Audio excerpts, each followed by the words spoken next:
Justin Oney here today with Hector Guerrero from Rickstanks. Exciting news, the new Resto Mod line of tanks.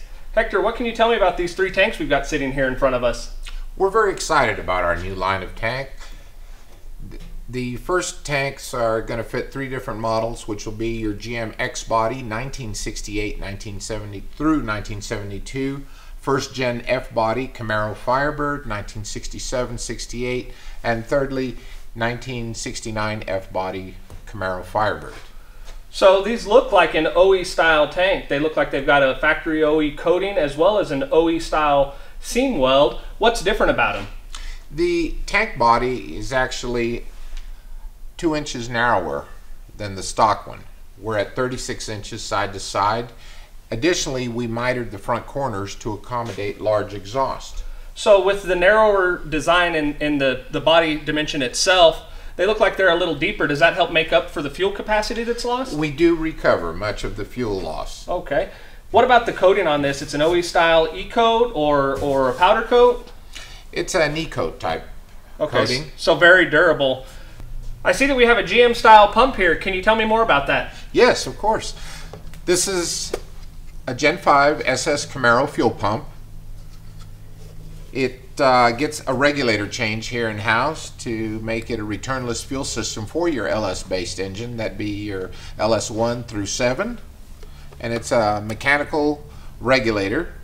Additionally, the GM pumps are equipped with a jet siphon, which is a nice feature because we're able to install these pickups from Walbro and attach them to the jet siphon.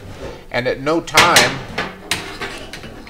will you ever go dry on fuel unless you're out of fuel, but you can actually recover every last bit of fuel from the tank.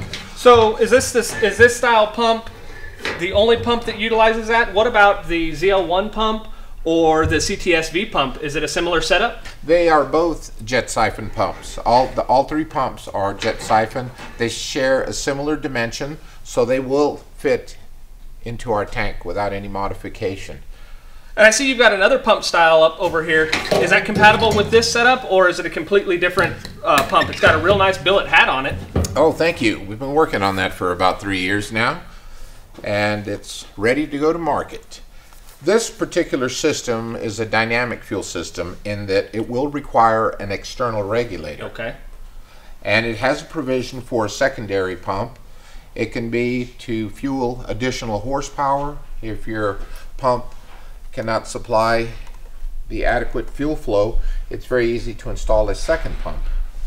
Well, that looks like a great feature. That'd be perfect for like the hot rod power tour guys, maybe some of the drag week guys, or just your average guy that doesn't want to have to worry about dropping the tank should he have a fuel pump failure. Absolutely. Well, that's what I had in mind several years ago in developing this product. What sort of horsepower will that setup handle? Depending on the pump, there is a pump that we recommend strongly. It's the Walbro 450 liter per hour pump.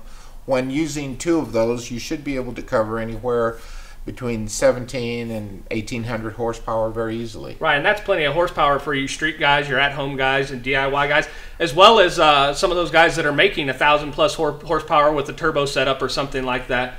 Well, we've kind of touched base on the pumps. One other thing I see sitting over here is the sending unit. This is kind of an interesting sending unit. Is it supplied with all of your tanks? Can you tell me a little bit more about it? It's an optional sending unit that we offer.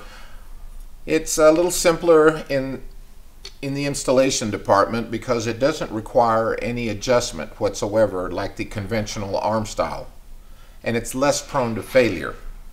Very easy to install. Comes with wires so you can attach it to your gauge and ground. It contains an asymmetrical 5-bolt hole pattern which our tanks utilize, and many other aftermarket applications recognize this pattern, and we have sending units in various lengths and ohm ranges. So compatible with aftermarket gauges as well as factory gauges? Oh, absolutely. Well, great. That's a neat piece. I also see that it's got a Rickstanks engraving on it. In-house piece. Perfect. Tell me a little bit about what it costs to get into one of these. Okay, the price point is just under $400 for any of the three tanks, and that's for your basic tank shell and lock ring. From there we can accessorize with as little or as much as you care to purchase directly from us. You can buy the sending unit, any of the pumps that you see here, or you can do your own. Well, hey, Hector, thanks for having me. Thank you Great for new the product. opportunity. Let's get it out there, guys. Give them a call. The number's provided below, or check them out on YouTube for some how-to videos, or the website, www.rickstanks.com. Remember, this is the Resto Mod line of tanks. Check them out.